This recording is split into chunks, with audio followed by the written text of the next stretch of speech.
Bugün bardığımızda Navruz bayramı jolukturdu. Bardığımız üşünde joluguşup oturabız. Uşul bardığımыздın жашоодо бактылуу күндөрүбүз көп болуп, өмүрүбүз узун болсун деп мен Кыргыздын bir эски өмүр деген чыгармасын аткарып беребиз депчи. Эгер билген болсо кошулуп ырдап отурабыз. Себеби бүгүн байрам, бардыгыңыздарга жакшы маанай каалайм.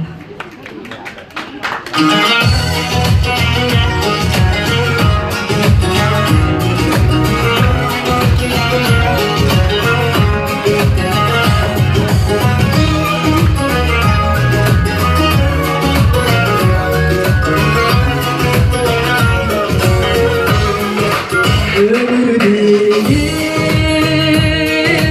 kıpkızıl gül ceylan. Ömür değil, bulbul bakta sayran. Ömür barda, öküpüzden oynap gül, oynap gül. Ömür ötsün, yaralamayız.